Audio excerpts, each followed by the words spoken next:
Ahead tonight, the Prime Minister still optimistic about the country's finances despite international credit ratings. The National Security Minister calling for all hands on deck to fight the war on crime. Plus, the Free National Movement criticizing the government's war on crime. The Bahamas tonight, the National Report starts now. Now in HD.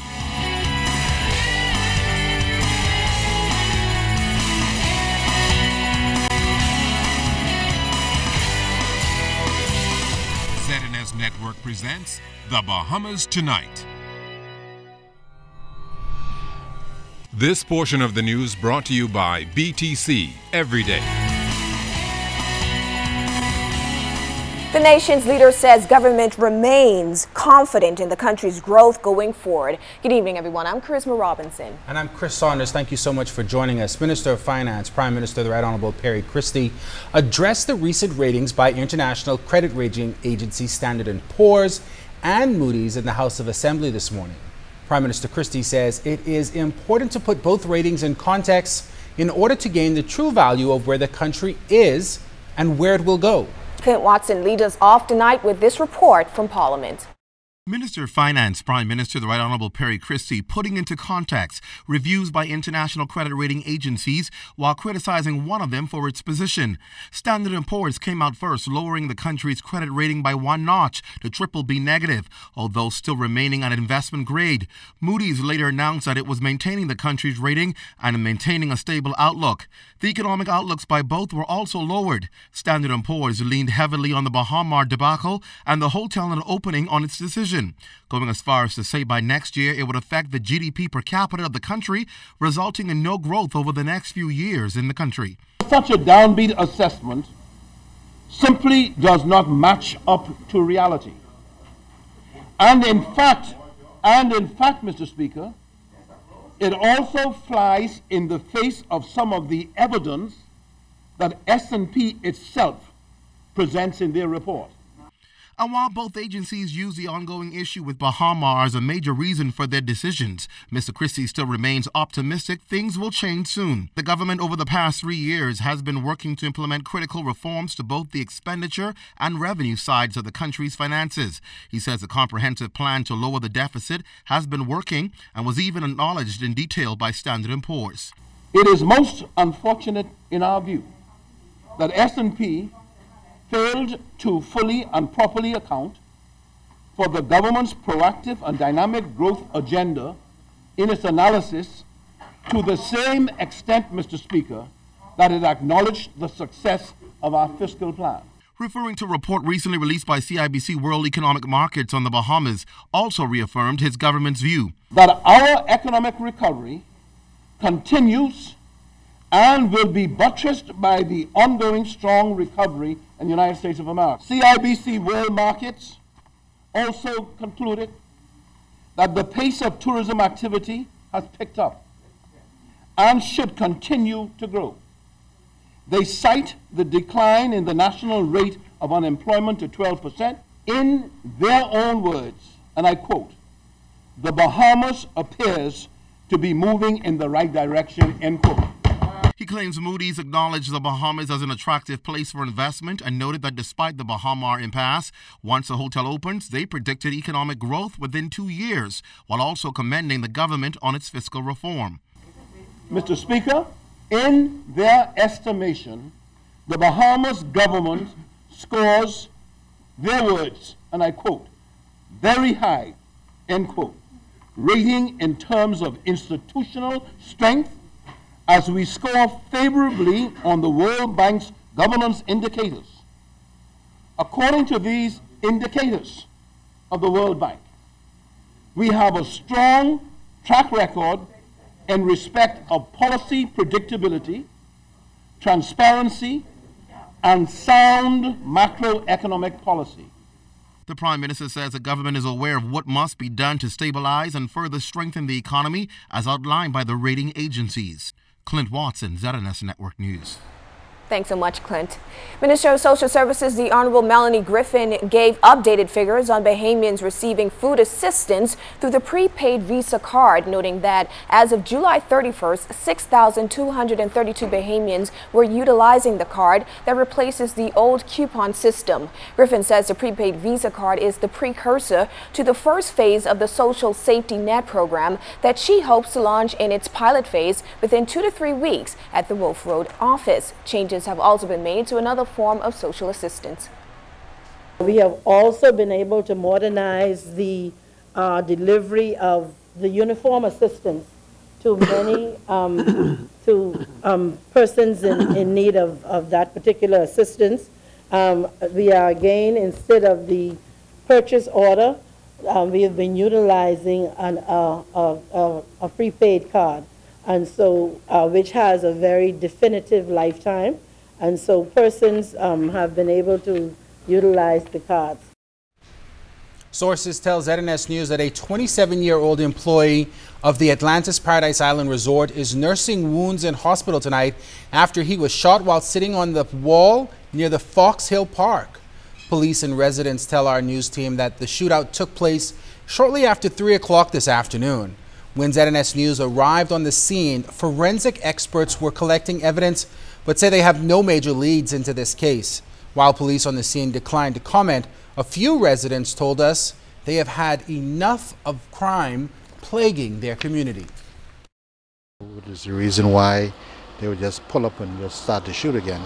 It's just that our country is in a bad position at this time, because every day it's the same thing. It doesn't matter if it's Fox Hill, Camp Road, Wolf Road, wherever. It's an issue that really needs to be addressed, and nobody seems to have the answer to the problems. I'm very concerned about the input of crime in Fox Hill. I'm asking the gunmen or the gun toters or the criminals to please desist in whatever they want to perpetuate in Fox Hill, because Fox Hill is a peaceful and reliable community. Member of Parliament for Fox Hill, the Honorable Fred Mitchell, stated in a release sent earlier this evening that he is forced to express his great sadness, regret, and shock at the shooting of a young Fox Hillian on the Freedom Park in broad daylight, and once again in the presence of family and friends. Mr. Mitchell confirmed that he has contacted the victim's family and with the officials regarding the matter. He noted the police's investigation and trusts that the culprits will be caught and brought to justice. Mitchell says this is a slap in the face once again to civilized behavior, and we all must get to the bottom of this and fast. The Fox Hill MP appealed for calm and pledges to continue to work for peace in the community. Meanwhile, Southwestern Division officers arrested 6 juvenile males for assault and causing harm yesterday. It was in response to 2 recent social media videos of 2 young males and a female being attacked. Police initiated an investigation after receiving 2 official complaints, one from a male and female, both of whom were attacked by a group of males, and the other from a male who was attacked by another male. Videos of both incidents were subsequently posted on various social media sites. This comes as the Minister of National Security, the Honorable Dr. Bernard Nottage, told reporters earlier this week that he is pushing for a greater effort to fight crime rather than criticizing it. Vaughn Albury tells us tonight on what the National Security Minister told reporters earlier this week surrounding the contents of his recent national address on crime and the government's strategy.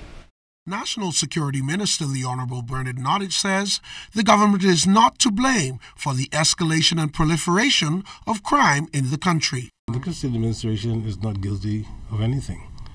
What we have is an unstable community at this present time. The Christie administration didn't cause that. We have to face what the facts are. The facts are that we, as citizens and parents, have been derelict in our duty with our charges, with our children. And we have to all redound to committing ourselves to that. Responding to reporters' questions on whether there were regrets that during the 2012 election campaign, PLP candidates blamed the Ingram administration for crime, and the party going as far as to erect signs revealing the murder statistics during the Free National Movement's 2007 to 2012 administration. The National Security Minister had this to say. I regret nothing that I said.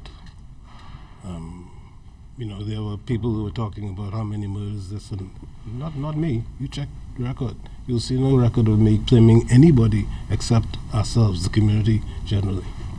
Dr. Nottage says the solution to the root cause of crime is easily identifiable among the young people living in our communities, and everyone, in his view, has a role to play in helping to reduce crime. The police has its job, the community has its job, and I have mine.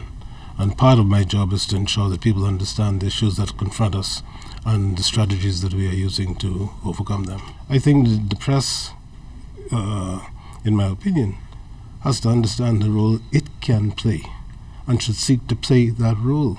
The National Security Minister also responded to criticisms that his recent national address on crime lacked any new or innovative ideas to tackling the social ill. My address was directed at trying to get sure that people in the Bahamas understand what it is we are going through, that these are problems that have not just started, and these are problems that will take some time for us to overcome. And I am Vaughn Albury, ZNS Network News. Members of the opposition Free National Movement are again criticizing the Minister of National Security, the Honorable Dr. Bernard Nottage, for what they claim is failing to lay out government's strategic plan of action to reduce crime in this country during his national address last week. FNM Chairman Senator Michael Pintard said at a press conference today that given the high level of fear and anxiety among Bahamians, the National Security Minister and the government sent the wrong message to the public and the global community about our level of preparedness in tackling the bloodshed on our streets. There were no suggestions about what the government intends to do immediately to stop the bloodshed in terms of targeting prolific offenders, putting fear in their heart rather than the public being anxious or fearful about the state of affairs in the country. There were no suggestions about putting in CC television, not just on Bay Street, but in the inner city areas, about using emerging technologies so that we can compete with criminals who are a lot more sophisticated and apparently better armed than law enforcement. Pintard acknowledged that the opposition and the public are not interested in the analysis given on crime last week, but rather what government's intention is to do with the results. He says he believes that more programs must be implemented to fight the war on crime. We heard nothing about preventative programs that the government can put in place, whether that is establishing community centers and green spaces and recreational spaces in the inner city community, or establishing firm relationships with faith-based organizations with a view of going out and determining what conflicts are brewing so that you can intervene and end them early. Or talking about establishing programs that can target the 17 to 35-year-old. So that you can have socialization programs, skills training programs. This portion of the news is brought to you by the new Shell and Lettuce, designed for extra miles.